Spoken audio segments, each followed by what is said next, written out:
파운데이션 없이 집을 공중에 세울 수는 없잖아요. 먼저를 따졌을 때, 중요성을 따졌을 때 당연히 성경이 먼저다라는 것입니다. 두 번째 문장이에요. 그리스도의 교회가 처음부터 예언자의 글과 사도들의 설교에 의해 설립되었다고 한다면 분명히 성경의 승인이 교회에 있기 전에 선행되어야만 합니다. 그렇죠. 방금 제가 드린 그 말씀이죠. 성경의 승인이 교회에 있기 전에 선행되어야 된다는 내용이죠. 성경이 성경이라는 것의 인정이 교회보다 먼저 있어야 된다. 그러니까 믿는 사람들이 나는 무엇을 믿는다라고 같은 믿음을 갖고 모여 있는 것이죠. 지금 저와 여러분들이 다른 믿음을 갖고 있으면 모일 수가 없는 거예요. 어떠한 주제를 가지고 나는 이렇게 믿습니다. 천국은 이렇습니다. 천년왕국은 이렇습니다. 구원을 이렇게 받습니다. 죄는 무엇입니다. 심판은 왜 받습니다. 안 받을 수 있습니다. 이런 모든 내용들이 다 마음으로 믿는 내용들이잖아요. 그런데 그것을 그럼 왜 그렇게 믿으십니까? 했을 때 나는 그걸 꿈에서 봤습니다 하면 그거는 어려워지는 거예요. 서로 얘기가. 왜냐면 그 꿈은 바뀔 수 있으니까. 하나님의 말씀에 그렇게 말씀하셨고 저는 그걸 믿게 되었습니다 라고 말하는 것이죠.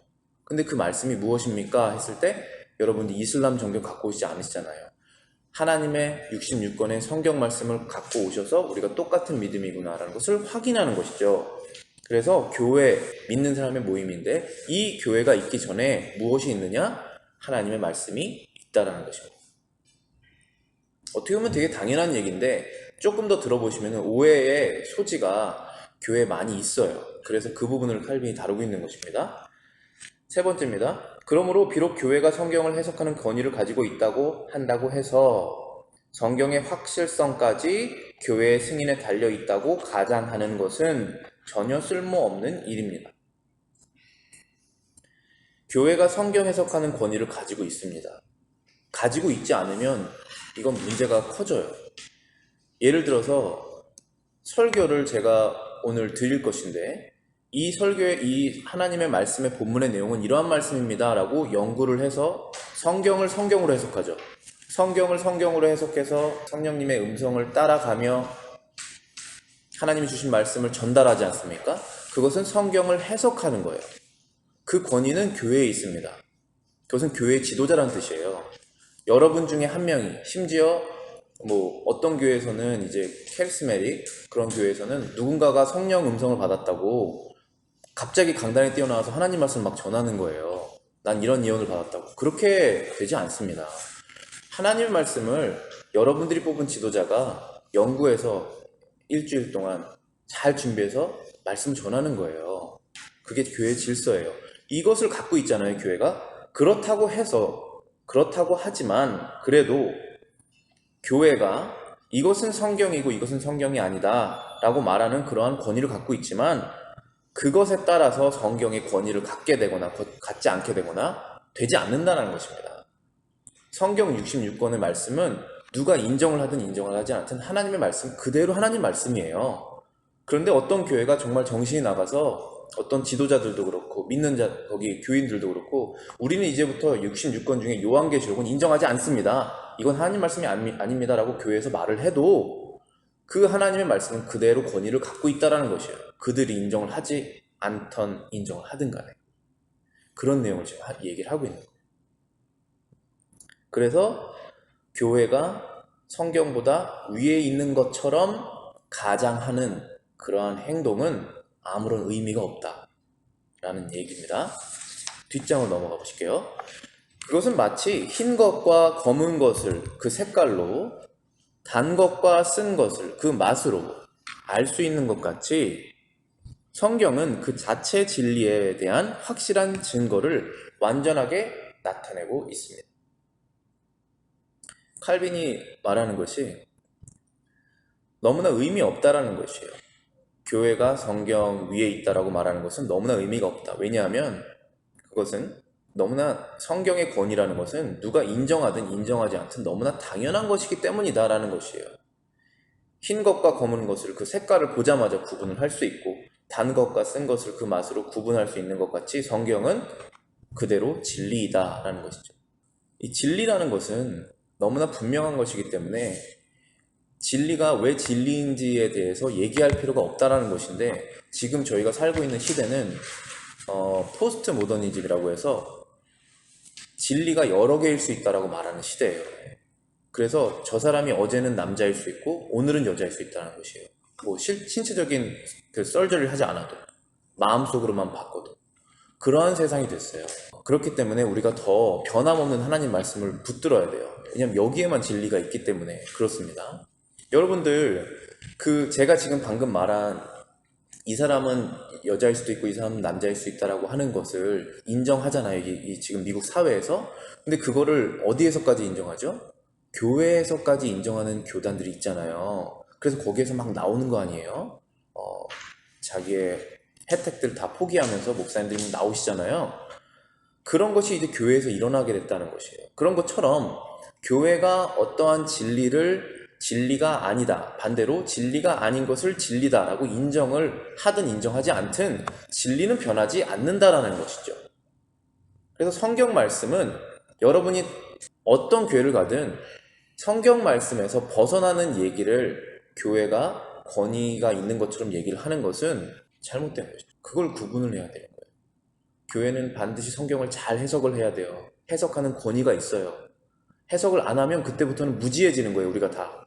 그런데 그 권위가 있다고 해서 교회가 성경보다 위에 있을 수는 없다는 것입니다. 근데 그러한 움직임이 너무나 많아요. 그거를 주의해야 돼요. 세 번째 주제입니다. 어거스틴의 말을 반증으로 인용할 수 있다. 어거스틴이 이런 말을 했다고 해요. 교회의 권위가 자신을 감동시키지 않는다면 자기는 복음을 믿지 않았을 것이다. 이런 말을 했다고 합니다. 교회의 권위가 자신을 감동시키지 않는다면 자기는 복음을 믿지 않았을 것이다. 라고 한 어거스틴의 말이 널리 인용되고 있습니다. 그러나 이 구절은 그릇되게 악용되고 있습니다. 어떻게 악용되고 있냐면은 지금 두 가지를 얘기를 하고 있는 거예요. 하나는 성경의 권위가 더 위냐 아니면 교회의 권위가 더 위냐라고 얘기를 하는 중에 어거스틴은 교회의 권위가 자신을 감동시키지 않았다면 복음을 믿지 않았을 것이다. 사실 이것을 악용을 하면 어떻게 되냐면은 교회의 권위가 아니라 성경의 권위죠. 성경에 거부할 수 없는 그 진실성에 우리가 마음이 변화가 돼서 회개를 해서 감동이 돼서 복음을 믿게 되는 것이잖아요.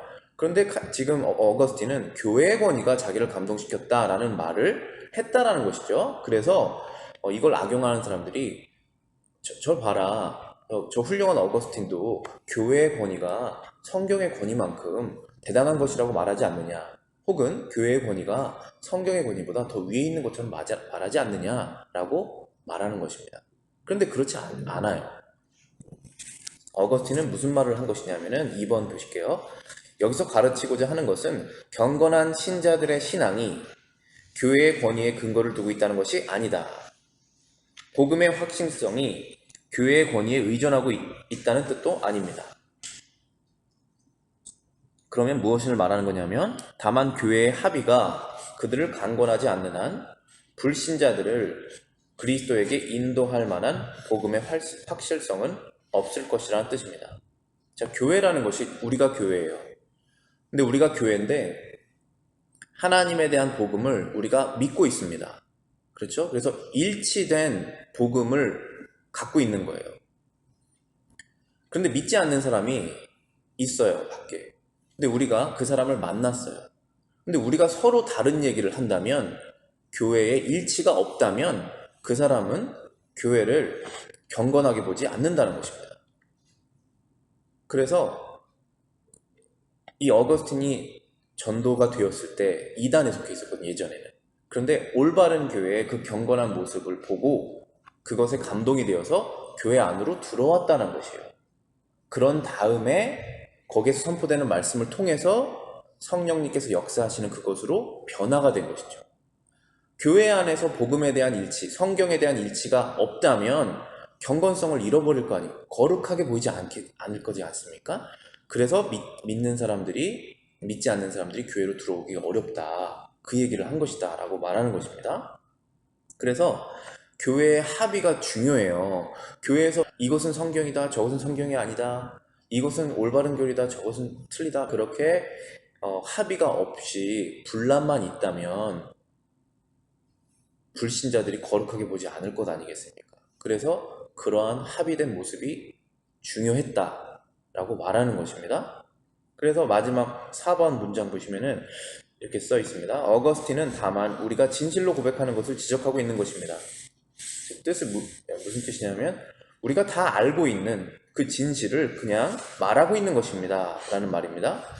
즉 아직 하나님의 성령으로 조명을 받지 못한 사람들, 지금 말씀드린 불신자를 말하는 거예요. 하나님의 성령으로 조명, 영어로는 이게 illumination이라고 그래요. illumination이라는 것은 불을 켜서 고기를 밝히는 거예요. 어두운 곳을. 그런데 누가 밝히십니까? 성령이 밝히시는 거예요. 보이지 않는 하나님의 영이 저와 여러분들의 마음을 밝히시는 거예요. 감동을 주시고. 그래서 하나님의 말씀을 하나님의 말씀이구나 라고 믿게 되지 않습니까? 그런데 아직 그것을 못 받은 사람들이 있잖아요. 아직 하나님의 성령으로 조명을 받지 못한 사람들은 그들이 교회에 대한 존경심을 갖게 됨으로써 복음에 나타난 그리스도에 대한 믿음을 배울 수 있게 된다고 말하는 것이다. 믿지 않는 사람이 우리 교회의 그룹으로 들어오는 경우가 있잖아요. 믿음을 얻어보자 라고 하는 사람들이 교회로 들어오게 된단 말이에요. 그럴 때 그들은 아직 성령의 조명을 못 받았어요. 뜻은 거듭나지 않은 것입니다. 영혼이 죽어있는 상태예요. 그런데 왜 교회 안으로 들어오게 됩니까? 교회에 대한 존경심을 얻게 된 거예요. 그 존경심이라는 것은 저기 있는 사람들은 무언가 일치된 신앙을 갖고 경건하게 살아가는 사람들이구나 라고 하는 막연한 경외감이 있어요. 그것이 있어서 들어오는 것입니다. 그리고 들어오게 된 다음에 칼빈이 여기 원문에서는 뭐라고 그랬냐면은 teachable이라는 단어를 썼는데 가르칠 수 있는 상태가 된다는 뜻이에요. 가르칠 수 있는 마음이 부드러운 상태가, 물론 그건 성령의 그 일은 아직은 아니시지만 그냥 인간적인 레벨에서 뭔가 두려운 마음, 존경하는 마음, 뭔가 있구나 하는 그런 마음으로 들어오게 된다는 것입니다. 그런데 교회에 일치가 없을 때는 그런 것이 생기지 않을 건 아니겠어요? 항상 분란이 있으면. 그래서 일치된 교회의 모습을 통하여 불신자가 교회에 들어오게 된다. 그랬을 때 하나님의 말씀이 선포되는 것을 통해서 그리스도에 대한 믿음을 배울 수 있게 되는 것이다 라고 말하고 있는 것입니다. 그래서 칼빈이 말하고 있는 것은 성경은 교회보다 먼저다. 교회는 성경 위에 세워진 것이다. 그러나 성경을 인정하는 교회의 그 일치성은 너무나 중요하다. 그렇지만 교회가 그것을 인정하였기 때문에 성경의 권위가 생기는 것은 아니다 라는 것입니다. 너무나 당연한 얘기지만 그런 주제를 다른 이유는 여러분들이 생각하고 있는 것들 중에 오해가 있을 수가 있는 게, 여러분들이 지금 하나님의 말씀을 이것은 하나님의 말씀이구나 라고 믿으시는다면 그 믿으시는 이유는 교회에서 이건 하나님의 말씀이다 라고 말을 해서 믿게 된 것이 아니라는 거예요. 물론 교회에서는 이것을 계속 하나님의 말씀입니다 라고 말을 해야 돼요. 왜냐면 그것이 사실이니까. 그런데 저와 여러분들은 늘 생각이 바뀌는 사람이잖아요. 사람의 말에 의지해서 여러분이 믿게 된 것이 아니라는 말씀을 드리는 거예요. 그러면 누구의 말을 들었냐? 우리는 교회에서 선포되는 하나님의 말씀을 통해서 역사하시는 성령님, 그분이 우리를 감동을 하셔서 이것은 하나님의 말씀이구나, 하늘로부터 나에게 주시는 말씀이구나 라는 것을 인정하게 된다는 것입니다. 그것을 통해서 이 성경이 여러분에게 그 올바른 권위를 찾게 된다는 것이죠. 이런 내용이었습니다. 기도하고 마치겠습니다.